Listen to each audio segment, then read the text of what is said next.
bata pa lang ako, nagkakalapati na ako. Kaya lang yung mga ordinary lang. Kaya lang, tapos nung nakapag-college, hanggang college kasi, nagkakalapati ako, may nakapag-advise sa akin na bakit hindi ka bumili ng magagandang ibon, tapos lumaro ka kasi pareho lang naman ang gastos kanya. Tapos yun, tinulungan niya akong mag-import din ng mga breeder.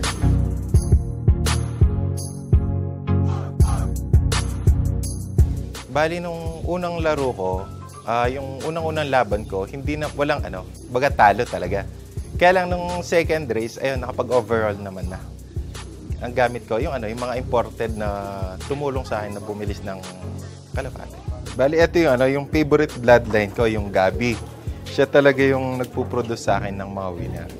Bukod sa maganda yung katawan niya, yung mga anak niya, laging umuuwi ng maganda. So, majority dito sa mga breeder ko, pag ito yung ginamit ko, halos lagi, ito yung anak niya yung naiiwan. Bali, ito naman yung paborito kong hen, yung Stitch Shellbout. Bali, itong ibon na to, direktang imported sa natural breeding galing.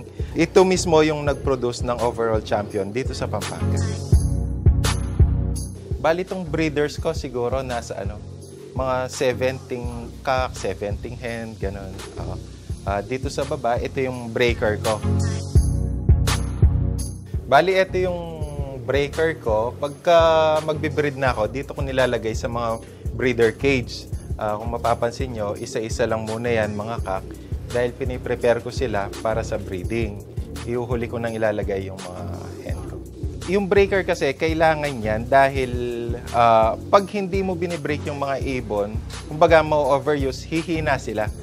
Hindi ka makakapag-condition ulit ng ibon bago ka mag-race.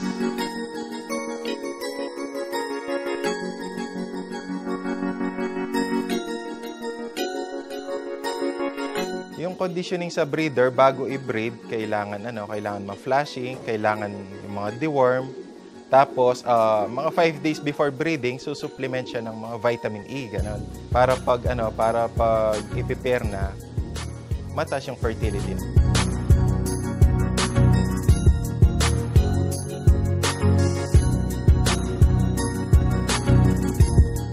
Baling mga nakaseparate na yun yung mga young bird na sumalpok, mga reject na, tsaka yung mga breeder na hindi nagpo-produce. Mga kalapatids, ito yung mga ibon kong mga ni-reject na pinamimigay ko sa mga bata para minsan maiwasan nilang dagitin yung mga ibon ko. Ito, breeder ko talaga to. Kaya lang matanda na siya, kaya pwede nang ipamigay. Yung mga bata kasi, ang gusto lang naman talaga nila magkaibon.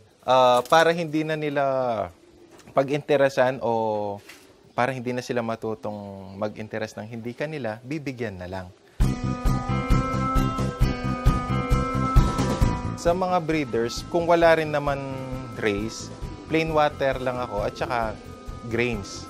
Balik ganun lang ang ginagawa ko. Paminsan-minsan, gumagamit ako ng mga acidifier para malinis lang sila.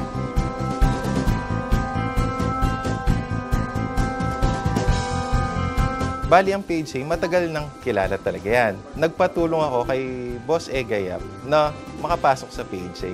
Maganda ang club ng PHA. Professional professional siyang club talaga. May discipline.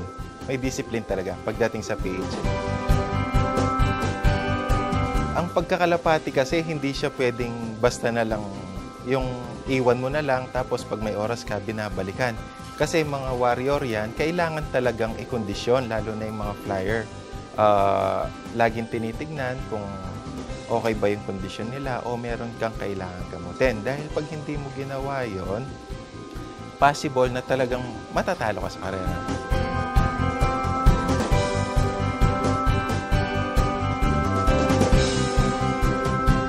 Sa mga newbie, dapat mag-umpisa sila sa breeder na maganda. Subukan nilang maghanap ng mga fanshare na consistent na nanalo every race. Tapos kukuha lang yung mga young bird kasi yung mga fanshare talaga na lumalaro, hindi basta-basta nag-out ng mga breeder nila na producer. Kaya dapat kuha ka lang young bird para yun na yung maging foundation bird mo.